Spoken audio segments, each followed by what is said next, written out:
right. Okay, as I like to say with these things, as long as everything is working the way that it should be working, we are now live. So hello and welcome to everyone who is watching the Written Melanin channel, wherever this day may have found you. I'm so glad that you are here. If you've never seen me before, my name is Chelsea, better known as CM Lockhart, and I write books about black girls who aren't all that nice, and I'm here with the one, the only, the amazing, the incomparable, the actually kind of quite sick right now, Audra Russell. Hi, you guys. Up, y'all. Hey. So, heads up, Audra is sick. That is why she's bundled up in that closet with a fan on, which I don't understand how that works. But, you know, either way, left or right. Yep. And we have a lot to cover today because, yeah. Okay. Also, if you guys have topics that you want us to cover, there is a Q&A going on in the chat. So please feel free to drop your topics there and we will try to get to them. I will at least add them to the list so that we can try. I am shiny as a mug. Okay. Anyway, staying on topic. Shout out to everyone who is already in the chat. So, oh, wait, I can't go all the way back up. Okay. Ash, La, Ben, Vina, Jay, D. Roussel, hello. How are you guys? I hope you guys are having a wonderful, amazing morning. And I think we're good. I'm good. Like I said, Audra is sick, but we're going to make the best of this morning. Are you going to be okay? I'm good. I told you, don't be surprised if somewhere in this video and I'm just like... Because when it kicks in. Thank you, Ben. This is one of my fall flannel shirts. It's got pink in it, so I wore my pink between the reed shirt. Okay. I'm cold and I'm hot and I'm cold and I'm hot. I'm cold. I'm hot. Well, I hope you get better. Thank you. Yeah. And we are going to make it through this day. We're going to survive and we're going to have a good time while doing it. So we are going to go ahead and jump into these Melanin Spotlight picks for today. So Audra is going to go first because it upsets her when I make her go first. So have at it. He chooses violence every time, y'all. I mean, every time. It's fun. I mean. So I have like a stack of books on my lap to share in addition to my pick for today. And this is one of the episodes. I had 2 episodes I put out today for Blacktober Reads. This is one of them. Mm-hmm. The Courtship of Nora Fagan by Michelle Renee Lane. Mm-hmm. It reads, the year is 1946 and Eleanor Fagan is celebrating her 17th birthday. Like most girls her age, she started thinking about boys, dating, and even who she might marry someday. She was promised to someone long before she was born. The day Lucifer fell from heaven, Nora's father, the archangel Samael, arranged the marriage with a secret covenant formed to maintain the balance between good and evil.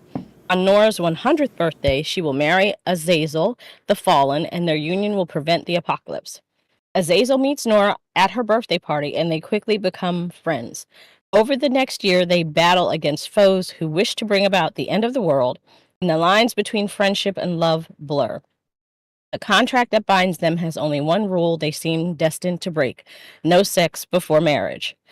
When Nora turns 18, she will become a fully mature succubus and must feed on sexual energy to survive. She has her pick of partners except Azazel. Can they maintain a platonic relationship for 82 years, or will they let the world end in flames? This book had me feeling sorry for demons and evil people, like they had souls and moral compasses, and it was really good. And there were power dynamics at play. There was agency over your body at play.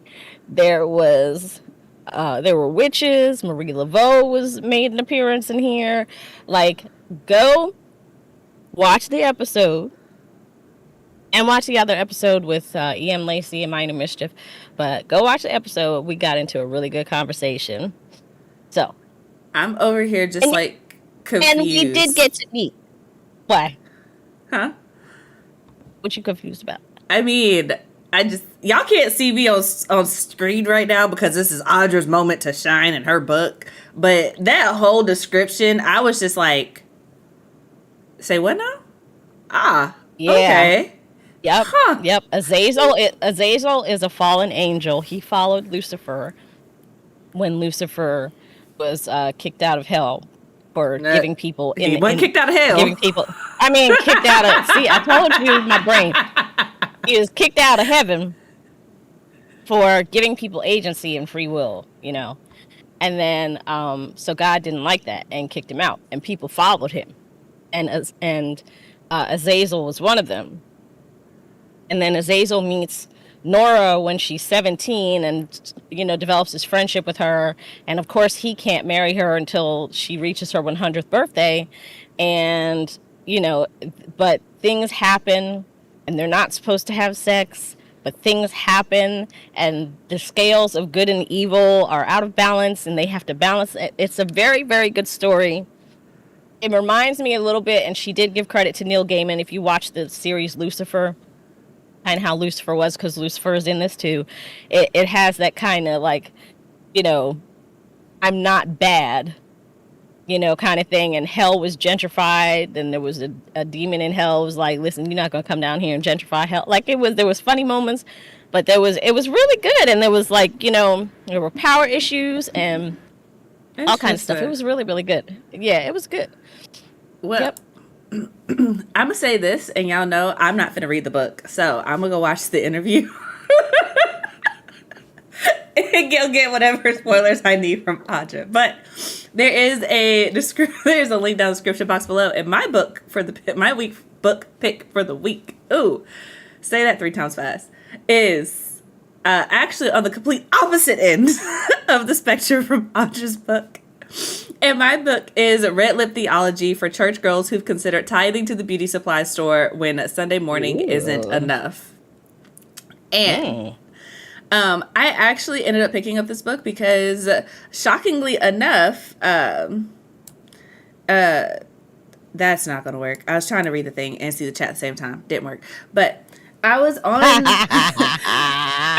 TikTok, and I actually saw somebody just like mention it in an unhaul, and she was talking about how it just kind of like changed her concept of, religion. And if y'all are in the Melanin Network, y'all know that we very recently, like this week, had a conversation about, religion and what it's like growing up Black and in the church, and kind of the things that come with that you kind of have to like confront as an adult, right? And so when I saw this, first thing I did, I was like, well, let me go see if it's at my library, because I'm not going to pay for it. And it was. So this is my pick. You need to, if you read it, let me know how it is, because I've heard about this book a lot. I'm like 2 hours into the audiobook, and it is definitely, it's interesting. I will say that I'm not at a point where it's just like, I'm like, oh, it's like fundamentally rearranging everything that I know like about religion and everything. But that's already because like I already had a moment where I was just like,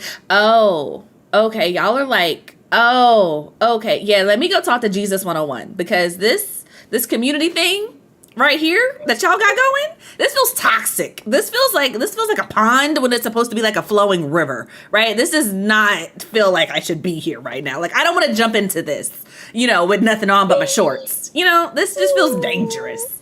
Anywho, the description of the book reads, a moving essay collection promoting freedom, self-love, and divine wholeness for Black women, and opening new levels of understanding and ideological transformation for non-Black women and allies. Blurring the boundaries of righteous and reverent, Red Lip Theology invites us to discover freedom in a progressive Christian faith that incorporates activism, feminism, and radical authenticity. Essayist and theologian Candace Marie Bimbo's essays explore universal themes like heartache, loss, forgiveness, and sexuality, and she unflinchingly empowers women who struggle with feeling loved and nurtured by church culture. Bimbo writes powerfully about experiences at the heart of her Black womanhood, and honoring her single mother's love and triumph, and mourning her unexpected passing, she finds herself forced to shed restrictions she'd been taught to place on her faith practice. And by embracing alternative spirituality and womanist theology, and confronting stead attitudes on body positivity and LGBTQ plus rights, Bimbo challenges religious institutions, faith leaders, and communities to reimagine how faith can be a tool of liberation and transformation for women and girls. And it's honestly really interesting to listen to because I have it on the audiobook. And the thing that's kind of just gotten me about the whole thing is that it's okay, so reading it, right? Like reading the description at first, I was like, I don't know about this, homie, right? Because that, that deep seated, like, okay, church, God, Jesus, this is one way. There's a right way, essentially.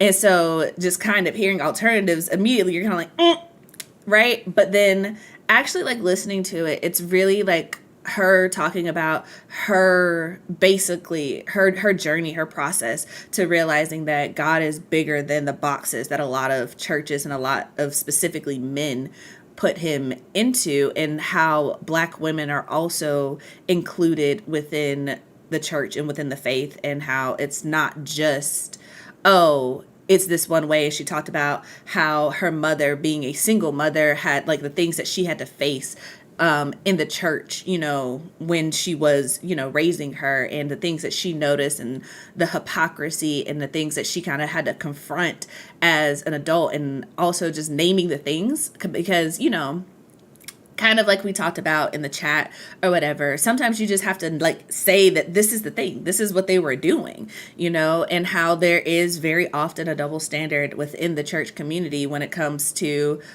Black men versus Black women. And it's very interesting. I like it, and y'all know I don't really read books like that, but I was listening to it Saturday. I was playing my video games, I was listening to Red Lip Theology, and I am definitely going to continue the book. I've actually been reading a lot lately. Y'all would be so proud of me. Y'all would be so proud. But yeah, so there are links to both books down below. So get into them however you feel like. But if you click the links, then obviously you'll be supporting the Melanin Library. And yeah, Library. I just saw this comment from Ben, and I was just like, what? I don't know. Medicine kicked in. She has lost it, you guys. She's out here naming fruit, and I'm just like, what is happening right now? Berries, so I'm naming berries. You know what? Go into live. Hello, Montrez. I'm so glad that you were able to join us this morning. Anywho, not gonna be shamed on my own platform this morning. Goodness. Ain't no shame. I am not shamed. I'm just saying, people want to be talking about library. It's the library. You know what I'm talking about. Anywho. But yeah, Black people, as Black people, churches intertwined into the culture. It really is, and if y'all have a chance to pick it up, it is very interesting, especially as a Black woman, her talking about some of the things that she's processing and having to deal with, especially when she talks about the racism that's inherent within the church. That was... Yeah, I might have to put that on my list. And DL gave it the seal of approval, so that means... Yeah. It's a good book. It is definitely worth putting on your TBR at the very least. But yeah.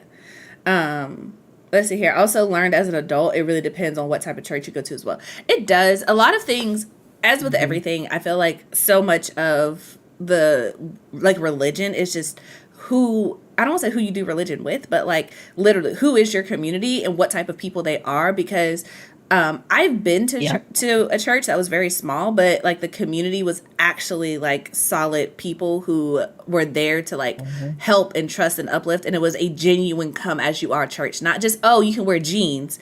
It's like, no, like a genuine come as you are, where you are right now. You can come in and you'll be welcomed. You'll be supported. You'll be helped. You'll be heard. You'll be loved.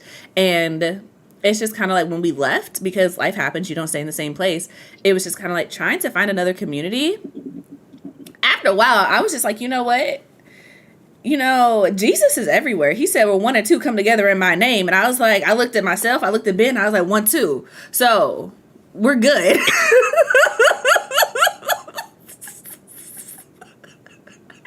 Make me cough on my cough drop, please. He said 1, 2. 1, 2. He said, what is it? When two or three like come together in my name. But 2 or 3 are gathered in my name, there I am in the midst. Hello. I know how to count to 2 at the very least.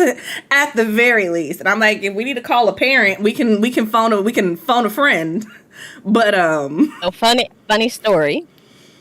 When I was younger, I swear I have an auditory issue, because when I was younger and I heard that verse and they said, there I am in the midst, and I thought it was a mist. So every time I was with another person, I would wait for this mist to appear. And one time I was with my dad, I was like, Daddy, what is wrong with me? The mist is not appearing. And he was like, what are you talking about? I was like, Jesus said, wherever 2 or 3 are gathered in his name, there he is in the midst. And I'm not getting in mist. What is wrong with me? And he was like, I'm sorry. I'm sorry. It's not funny, but it is. I can just imagine a little Audra being like, did he not pick me? Like, does everybody else seeing the mist? Because they're clearly feeling something. I was like, everybody else is getting this mist and it's not appearing for me. Like, what is wrong with my Jesus magic? What is the problem? Why isn't the mist coming? I'm just saying. My dad was like, in the mist, baby. I was like, I know, mist. Where's the mist? He was like, midst. And my DST. And I was like, Oh, God. He's like, you know what? Just go outside and play. That's too funny. But no, I mean, around for months, I was wondering where my mist was. I finally had to ask my dad. Yeah. Oh, I can't. But no, that makes sense, because I feel like a lot of people have the opposite problem, where they know words, but they don't know what they mean because they read them before they ever hear them. So I feel like other people would have been like calling it the mist, like just making up words, the mightst, reading it before they ever heard it. Hey, look, what's a mightst? Like, you say words and you never seen it, and it's just like, okay. Look, it was like 7. Give me a break. I mean, I can't say anything because I sure full on faced my dad and was like, what's an anti-Q? And he was like, what's a what? I was like, and I had to point to a building. I was like, anti-Qs, we pass it every day. And he was like, he looked at me and he was like, antiques? And I was like,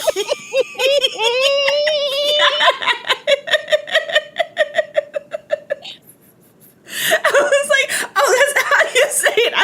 In my mind, on the way to school every day, I've been calling them anti-Qs. It's an anti-Q store. I'm like, what is an anti-Q? They are people who don't like Q dogs. Didn't you know? I am sick of you. I'll never forget, him and my brother look confused as all get out. Like, what are you talking about? So you got Qs and anti-Qs. Yep. I guess. But that being said, you guys, we did come prepared to talk about a couple of things that are actually going on. And by when I say we, I mean Audra, because Audra be on it. Like, I ain't even gonna front. So, and we do have 2 questions from the chat. So you guys, I'm gonna give you until about like 25 after to put your questions for us in the chat, and then I'm gonna close it so that we don't get too distracted. Not detracted, distracted. They mean the same thing in this context. There you go. So I wanted to let y'all know, Mahogany Books has a website called bannedblackbooks.com, which when you go to it, it points to blackbooksmatter.com/bannedblackbooks2022. But if you go to bannedblackbooks.com, that's easier to remember. You go there and they have a poster that you could download and print of some of the most challenged banned black books. I printed it out. I'm going to laminate it and put it right there next time. And they have a Nah You Can't Ban My History t-shirt, and they have a full list of banned books. So if you want to read, support banned black books, there is that, because y'all know they trying to ban and whitewash our history. I mean, honestly, I have so many strong opinions about everything that is going on within the school system at this point. It makes me really glad that I'm not a teacher anymore, because the way I would probably be fired so quick for just being like, I refuse to teach that slavery was a good thing. It wasn't. It's not. Don't believe that. And it's just like, oh, she makes me feel bad for being who I am. Okay, well, maybe you should. maybe you should like take some accountability. I don't know. Maybe if I have to address these feelings at like 3, you at the big old age of like 7 or 8 could definitely process it better. You know, just throw it out there. Throwing it out there. But I mean, if Ruby Bridges is old enough to experience your hate and your racism, then you're from old grown enough to people, mind you. From grown people. Yeah. So yeah. Also, Ash, what is massage mousse? What is a massage mousse? What is that? I don't know, but I want a sandwich with a mousse in it now. What? I want a sandwich, a mousse sandwich. I'm hungry. Y'all, I need y'all to know that this chat is going to be short because Audra is clearly hallucinating. I like literally just talking to her is bringing me back to when I was sick as a dog. Okay. To be fair, there used to be a deli here, and they had this sandwich called a lanky mousse. It was like roast beef and something, and it was really good. So when she said massage mousse, it made me think of sandwiches. Now I want a sandwich.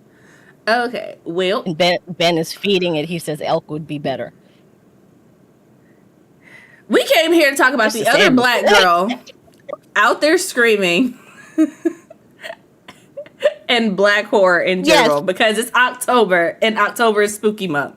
And of course she got the book. Of course she has the book. I need y'all to know that I'm going to go get that book today. I'm going to go get it because there has been a lot of conversation around this book. And the front is like, the back is smooth, but the front, the black and white part is like bumpy. It's like 3D. Ooh. Yeah. The back is smooth, but this is bumpy. And I'm 2 stories in. Well, yeah, I'm 2 stories in. Ah. Oh, masseuse. Oh, okay. Okay. Sorry. Distracted. Continue. The first story is by N.K. Jemisin. I did not enjoy it. Okay. Second one is by Roxane Gay. It is good. That's as far as I've gotten because the book just came 2 days ago. Well, I lie. It came on Saturday, but I was out of town until Sunday afternoon. So it is good. The other black girl, I finished it. Okay. I loved it. Now I want to go read the book because everybody's trashing that book. But now I'm just like, if the book is anything like this TV series, then I might enjoy it. I don't know. But I will say that The Mill is also a movie that's just released on Hulu with Lil Rel in it. And he was in Get Out, I believe. The Mill and the other black girl both end with a person saying, let's burn it down, like a variation of that.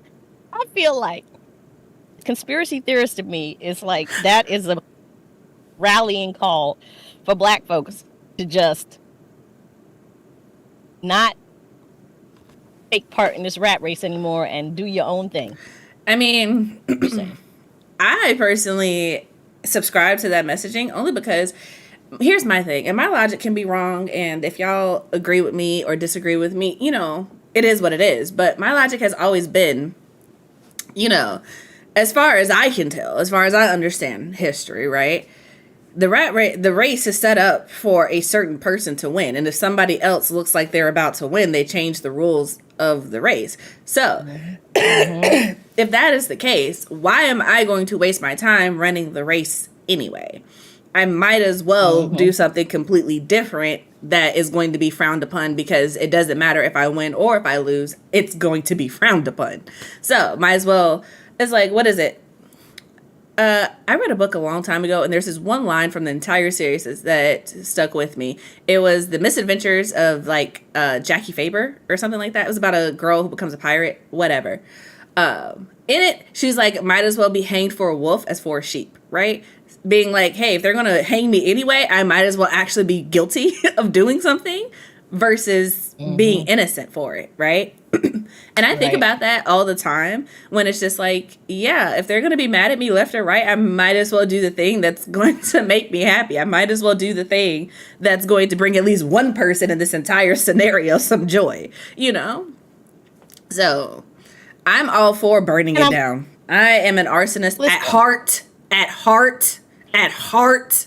Okay? Never actually set anything on fire that wasn't supposed to be on fire. Just throwing that out there. But if I could, if this was a fantasy dystopian world, flamethrower would be my code name.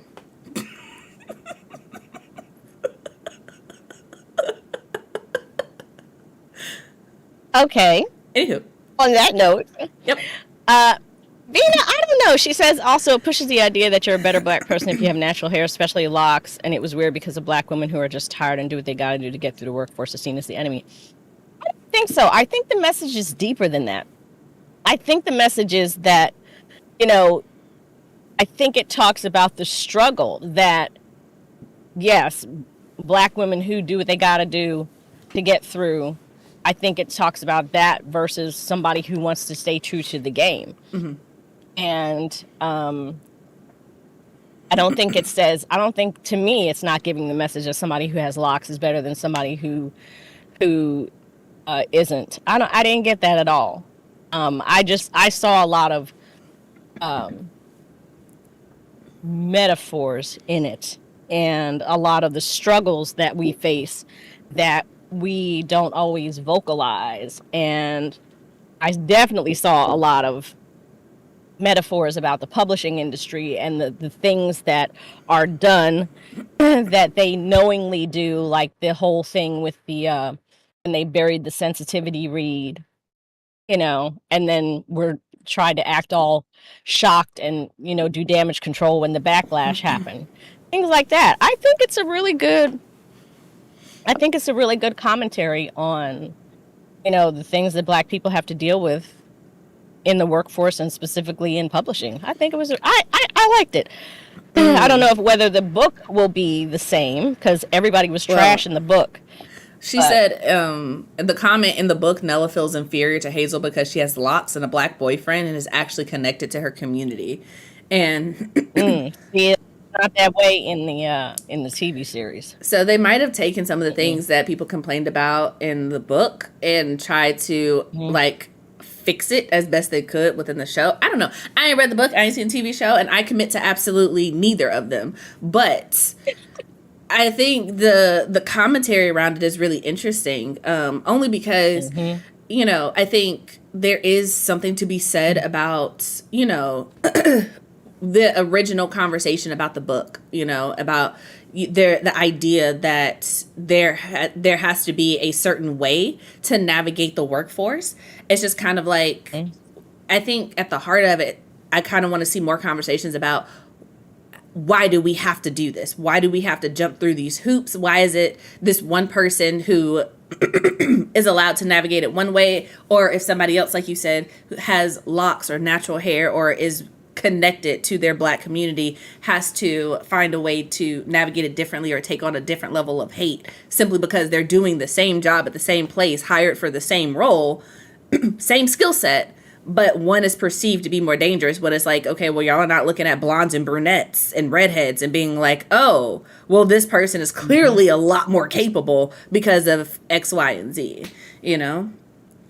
It's just, I don't know. Yeah, and if you're talking about workplace, you ought to watch The Mill. I just discovered it, like Hulu was like a new show, and it is really good. It's such a commentary on just the workforce and the rat race and why are we doing what we're doing.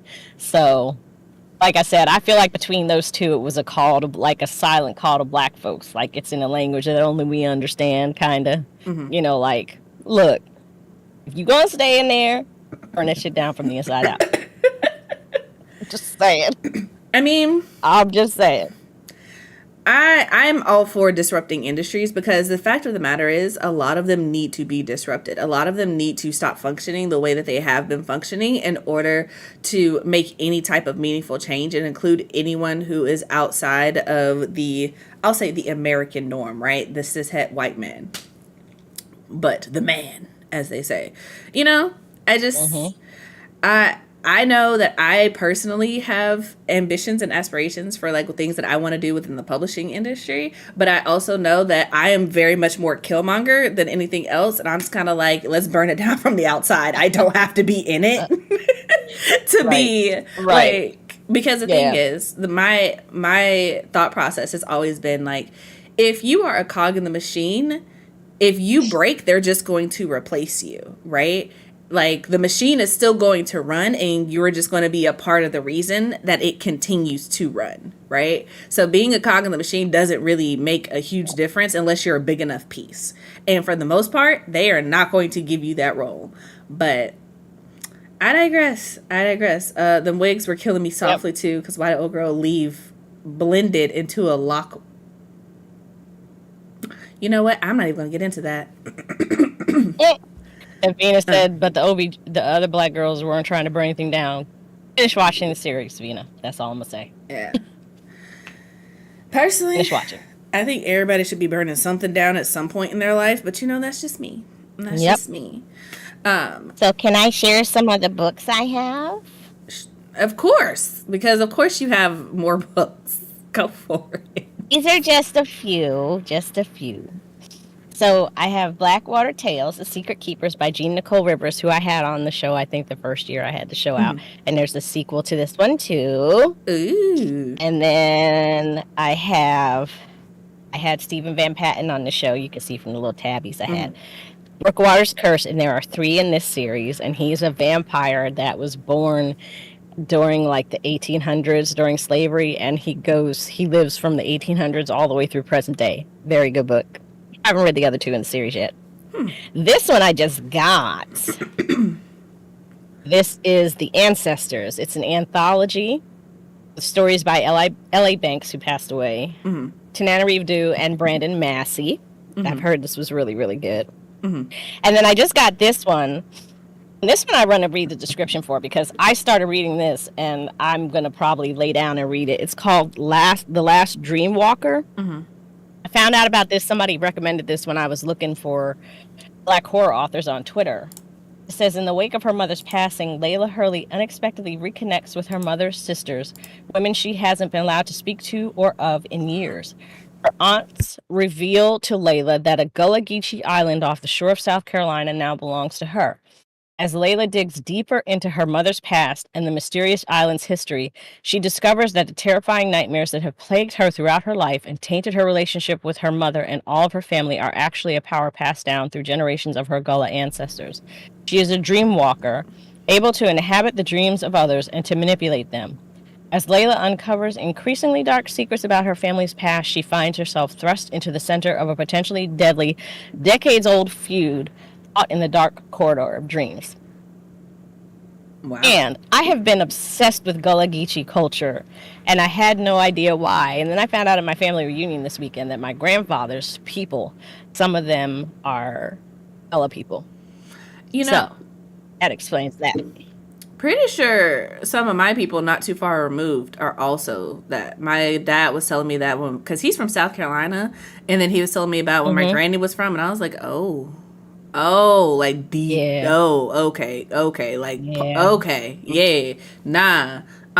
not going back that far. I ain't going there. Yeah, my granddaddy is from Bennettsville too, but the family is from like that. Yeah. I think. Yep, but this one really seemed good, so I'm probably gonna read The Last Dreamwalker because in it she's like walking through this man's dreams in the 1800s, and it starts off really well. So. It's always the 1800s. See, I ain't finna read it. I ain't finna read the other one. You know what? No, thank you. I'm not mentally, emotionally, or spiritually prepared for that. So, but I get it. If those books interest you guys, there are not links to those books because she didn't tell me about them until just now. But gathered them at the last minute. It's okay. But you can for sure check out her channel because I know that at least one of those people is actually coming on the podcast, right? Because you said you had 2 of them this week. Michelle Renee Lane, The Courtship of Nora Fagan, she's on today. That was one of the episodes that I released. And both Jean Nicole Rivers and Stephen Van Patten were on, I think, in the 1st or 2nd season on the show. So you could just look them up. So yeah, get into it. But that being said, we are going to keep this moving. So let's talk about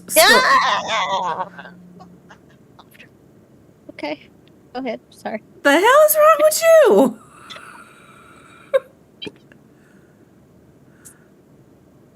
you? Y'all, I'm gonna have to have this woman go lay down. There. The way my blood pressure is spiking every time she starts screaming for no reason, I think she's dying in the closet. And I'm like, how am I going to get Ed? I don't know where she lives. I don't have his number. If she passes out in that closet, I don't know what's going to happen or what to do. She's the only person I would call. So I'm like, please don't die. Sorry. Don't pass out in the closet. Please don't pass out in the closet. I'm not going to pass out. Okay. I'm too hyped up. The medicine is kicked in. I see. Anywho, Scholastic, y'all. So Vina actually gave us this topic, so please feel free to enlighten us, because apparently Scholastic is giving schools the option to opt out of diverse books for the Scholastic Fair, for the book fair. Okay, DL got you. That's what matters. Thank you. But yeah, so, and I'm just kind of like, this is interesting, because I personally really dislike this whole trend. I mean, everybody does, but like this whole trend of, no, we're going to take out diverse books. And if it has anything to do with anyone of color, then the book is basically going to be banned. And it's just like, I feel like as the global majority, shouldn't people who don't have melanin be considered diverse, since they are the other in the global majority here, just considering that. So it's like, why is it okay to be like, yes, we'll give you books that represent this one singular demographic, but we're not, it's totally fine if you want to opt out for books of other demographics. Like, that's absolutely insane. What? I'm putting the link in your chat. Okay. And it's like, yeah, it was all over Twitter yesterday. Let me drop the link in the Discord. Appreciate it. We do need to remind that we are, yes. And it's so weird, because I would like to know. Can I drop this in your messages without messing up the Discord? Yeah. Without messing up our chat? Okay. Yeah, I didn't for know sure. If I could. Okay. But okay, because yeah, Vina sent a link too. So I will, once the chat is over, I will update this so that you guys can have it, because I'm just kind of like, these people are weird. They're freaking what? I don't get it. And I would love to have a conversation with the person who proposed this idea to Scholastic in the first place. Like, who sat down and was like, you know what, guys, maybe hear me out. We shouldn't send any books to the schools with brown kids on them. I think that's the move. I think we should do this. Like, imagine someone putting a whole presentation and pitching that to their department. That's crazy. The hate is so real, and this is literally why I be having issues with things, because I just be like, this is why I be like, burn it down. Because clearly I am of the mindset where it's like, if you don't want me here, I don't want to be here either. And the way people have been going with these banned books and lack of diversity, and things are getting shot up anyway, I'm just like, why even continue participating? Why even continue jumping through the hoops? Why even continue even going to these schools? Like, I don't know. Like, part of me is just like, I really wish that there were other book fairs, right, that could replace Scholastic, because it's like, if you're going to pander to the global minority in order to there are words that I can't say on the chat. If you're going to continue to do that, then like your time and place in this space of educating children is gone. It's past. It's defunct now. Like, you can rest calmly in your nice little dirt hole in the ground, and we can move on to something different, That's just how I feel about it, because at no point should the conversation, especially the fact that Scholastic is it's the book fair for like pretty much every school. Like if you are not standing your ground against these people and you're caving under their really completely asinine demands, then it's just kind of like you're helping the problem and instead of trying to snuff it out. Because if they were like, no, we're going to send diverse books anyway, or if they were like, okay, well, if you don't accept all of the books meant for children, then we're not going to send any books to your school, then you would have actual people being like up in arms, like, well, no, it's not fair that my kid doesn't get to go to the book fair. Well, take it to your people making the laws then. It's just like, at some point, you have to stand for something. Like, good Lord. Anyway, that's my rant. Thank you for coming to my TED Talk. Appreciate it. Listen, I just, all I can say is that the Mayo sapiens are on their last leg, and they are the T-Rex in the tar pit, and they are going down, and they know it, and they trying every last ditch effort to try and, just hide things, destroy things before they go down. It kind of not realizing that it's not going to work. It kind of just reinforces this idea of like, I saw a conversation going around on Twitter and or Threads. I don't know. It was one of them at this point. And someone was talking about how there are so many people who fail to understand that there is a difference between forced segregation and then Black people choosing to have their own communities apart from integration. And it's like, this is why. Like, people want to act so confused, but it's like, this is why. Like, in my mind, I'm literally just like, okay, well, if this is how they're going to act, it would just be better to have a community. And I'm not saying homeschooling, because I know homeschooling is difficult. It can be expensive, and it can be it's a huge commitment that a lot of people realistically are not prepared to commit to. I understand that. But in a perfect world, like, really, I would be like, just homeschool your kids so that you can actually teach them things and have them learn and be like fully functioning citizens of society. Because what this is doing is creating people who are literally going to be defunct, and they are not going to be useful people. They are going to be like literal rotten wastes of space, because they're not going to have compassion. They're not going to have empathy. They're not going to have critical thinking. They're not going to have any self-reflective skills. They're not going to have any useful skill. And it's just like, even knowing these things, there are still tons of people who go to therapy and tons more who need to go to therapy to get self-reflective skills and to be able to look at themselves objectively and be like, hey, this is how I'm feeling, and be able to identify things. It's like, most people don't even have the processing skills to do that, and you're just making it worse. Like, if all you're looking at is yourself constantly, you're not going to know what anyone else looks like, and you're going to be so confused, and it literally breeds hate and anger and why. And like, the fact of the matter is, it's like, the fact that human zoos existed in the first place because people looked and talked and acted differently. It's like, you're literally so dumb and stupid that you're like, hey, let's repeat that. Let's create the conditions that will lead to this. And it's just, you know what? There's some people, I literally saw a TikTok this morning where it's just like people, it was like a skit or whatever, or a sound, whatever. And the whole point of it was like, younger generations are literally begging lawmakers to retire because they're like literally running this country into the ground. And it's just like, yes, but they're like, no, I refuse to go. They refuse to retire. Like, there's no reason why people should be dying in seats of power from old age.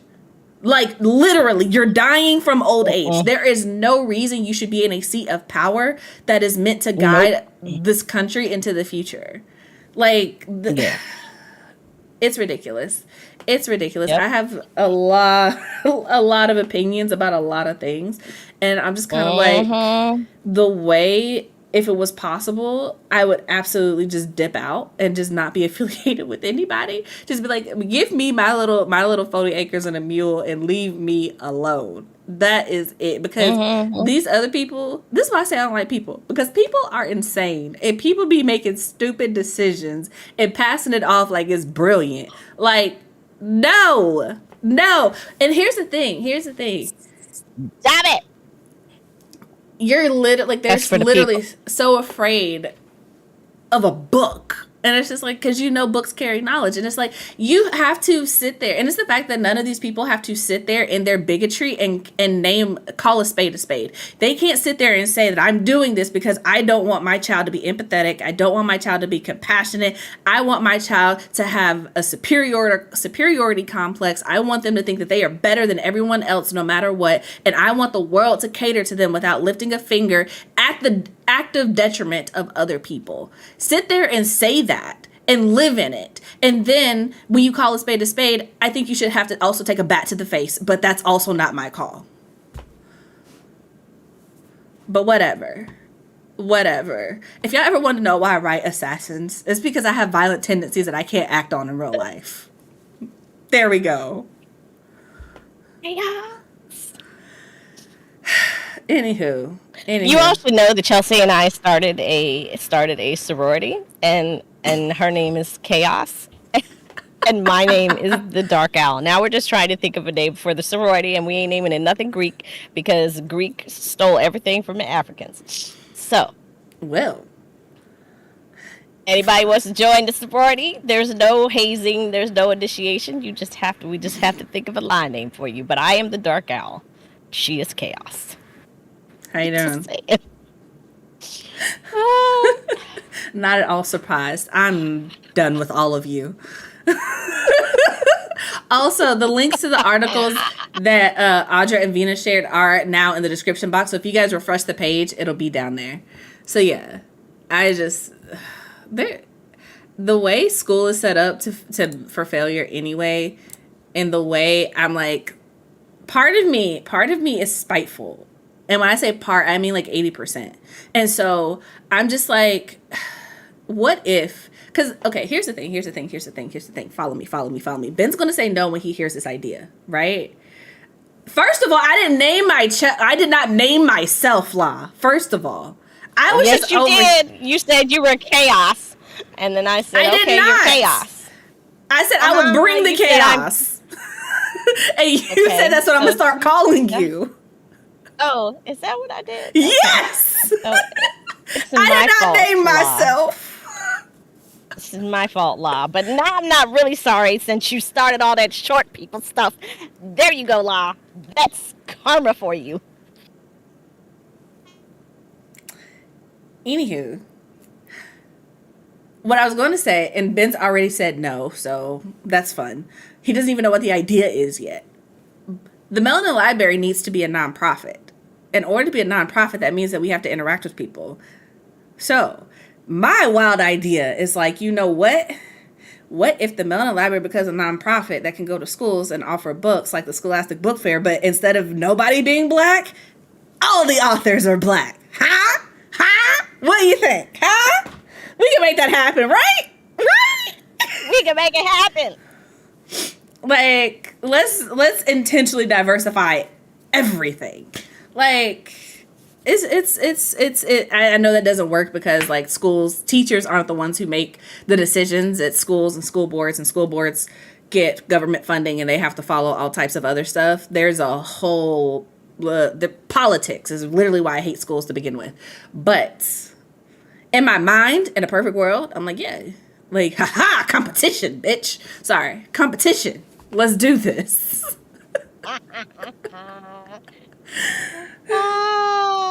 And I regret nothing, La. Nothing. Look, man, I was just out here minding my business because that's what chaos does. It's just out here existing. And bonus if we can get some of these black indie picture books in the schools, because trad has specific topics that they tend to regulate. That part, the way it would be books across the board, where it'd be like, oh, there are more books out here than y'all think, because there are also a lot of people writing like middle grade books that just don't get talked about. So uphill battle, but it could be one. Give me some middle grade books, because I need to have some middle grade authors on my show. If I for real make the leap to a nonprofit, are y'all gonna join my board and like actually help me get this in multiple cities, or are y'all just gonna be like, good luck, Chelsea, you got this? You know I will help in any way I can. Okay, Celeste says she's dragon. So yeah, that makes sense. Yeah, I can see that. I can see that. Okay, La coming in with the short jokes again. We are not going down Okay. that path. Okay, we got 10 minutes, you guys. So there was one more question, two more questions in the chat that we got asked to touch on. I don't have them up on the screen because they came in later. Cheese touch. Okay. What? I told you the medicine kicks in. I'm not responsible for what I say. There are things swirling around in my brain right now. I'm in a fog.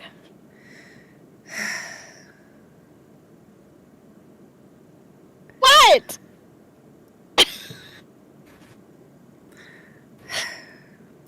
Okay. This is what we're gonna do. This is what we're gonna do. Ash, I'm gonna answer your question in the after chat because I don't think I'm gonna keep her focused long enough to get through two. So Yes, you can. Go ahead. Go. I'm quiet. Shh, go. Ash, I'm gonna answer your question in the after chat. So this is a good reminder that if you are not signed up for the Melanin Library Patreon, you should Written in Melanin Patreon. You should do that so you can join the after chat. We have a good time in there. Other than that, Ben asked the question of what are other ways to support authors other than buying their books, and I feel like the biggest one, Reviews. yeah, Sharing on all your socials. talking about Giving it, them as gifts to people. Talking about them. yeah. Talking about it, sharing it, making other people aware of it, because the way the Melanin Library's whole brand is set up around not buying books but also promoting them, it can be done. It can be done. Even just like talking to authors or like retweeting them, giving them a platform, especially Black authors, because a lot of traditionally published Black authors also talk about things on their platforms, on their pages, and they talk about things that are relevant to traditional publishing. So also giving them space for that and just kind of helping them become recognizable and well known, because those things, that's the hard part of writing a book. It's not for most people now, if you don't have talent, I'm not talking to you, okay? But for most people, writing the book is not the hard part. The hard part is, how do I get people to read the book? How do I get people to talk about the book? How do I get people to review the book? How do I get people, essentially? So, and also recommending people to platforms. So like if you are part of the Bookish space and you're like, oh, I really like this content creator, reaching out to that content creator on their behalf and being like, hey, have you read so-and-so's book? That takes nothing. But also, going to your library and requesting it. They'll buy it on Hoopla. They'll buy it on whatever. Or if they have like a Kickstarter or something, even if you can't donate to it. Don't know why I couldn't think of that word. Even if you can't donate to it, sharing it with other people and spreading the word. Just like literally visibility is the biggest thing. So yeah. Also, you mean investing in a tax write-off? I'm so dead. Okay.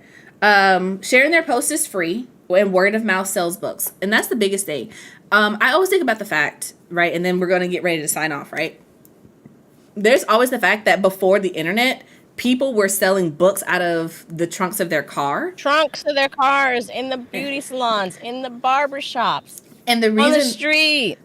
And the thing is about beauty shops and barber shops is that for the Black community, at least before this current generation, I'll say, that was the community. That was the hub. That's how you introduce things into the community. Because if you think about it, I don't know about y'all, and I might be dating myself, and this could be a very unique experience, I don't know, but like literally Tyler Perry, everybody I know who watched him at the beginning of his career did not buy an actual DVD.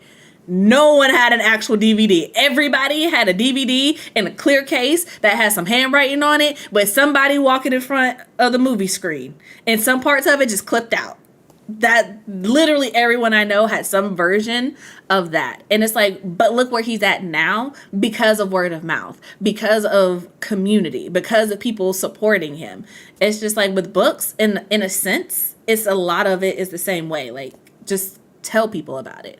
Talk about it, because talking about it in a lot of cases, especially with books, is enough, because somebody will hear it and be like, oh, that sounds interesting, because that's why we do what we do on the Melanin Chat. That's why we have the Melanin Spotlight, because I don't know about y'all, but I have not seen a lot of the books that we introduce and talk about on the chat talked about in other spaces, like actually talked about. So it's just kind of like, hopefully it helps, you know.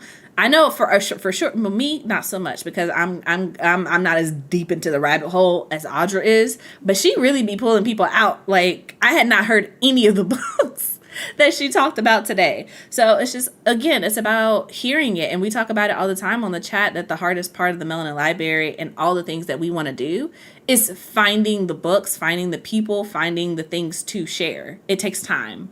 So visibility is basically, I could have answered that whole question with one word, but are you okay? Scared me. Oh. Just came out and said visibility. Visibility. I mean, honestly, if I could tell you how many conversations I have with other authors where the whole conversation, I'm dead. The whole conversation is just basically about how to market the book. And with Audra being Audra, I'm going to let you guys know that I'm tapped out. I'm done. I am done. Okay? Look, okay. Uphill battle of trying to get people to read the third book of a trilogy when Twitter, my main following, exploded. Yeah. There's also that's another very unique challenge, unique to 2023, is that one of the biggest platforms doesn't basically exist anymore. And everybody is scattered. Even the people who stayed, it's just kind of like, you don't see them anymore, and a lot of people left. So even if you stayed, that doesn't mean that all the people who supported you did. And now you have no idea where they're at. That's a whole other conversation. They need to go back to promoting in the shops. I remember when Bootleg DVD Lady used to go door to door. Yeah, it's a different era that we live in. I'm not going to say it's for the better or for worse, but it's definitely a different era completely, because also keep in mind that a lot of people at this point don't even go to beauty shops anymore. They have a hair lady that they go see, which is a whole other conversation. But yeah. That being said, you guys, we are coming up on an hour, so y'all already know what time it is. It is after chat time. So if you're not signed up, make sure you join the Patreon. $5 gets you in, and that is the conversation for like grown folks. So get into it. Well, we talk about a lot of things. I can tell you for sure that I'm be answering Ash's question of how to protect. Let me actually get the actual question. How to protect your writing time. We are actually going to be talking about that in the after chat first. And then whatever comes after that, and we have a good time. And we also keep in touch all throughout the rest of the time when the Melanin Chat is not on air. So that being said, if you haven't already, go ahead and like this stream because the algorithm likes it. If you're watching this in the future, thank you for watching all the way to the end. Leave a comment down below so that we know that you watched, and subscribe to the channel so you don't miss when we go live. Again, I will be going live on Thursday next week to do some writing sprints. So if you're into that, come back for it. But that is it. There are links to everything that you could possibly want from this discussion in the description box below. The books that we share for the Melanin Spotlight, Audra's podcast, my podcast, my books, We Are the Origin, We Are Dying Gods. They're great, if I do say so myself. And the Melanin Library. Thank y'all. And the link to the Melanin Library, which we are going to be talking about in the after chat. So if you'd like to stay up to date about what's going on behind the scenes, that is also where you need to be. And it also supports the business. So get into it. But yeah, that's it. We're going to leave you guys with that. I hope you be well and not sick like Audra, less delirious. I hope you're wonderful. And until next time, you guys, I hope your days are lovely and your books are interesting.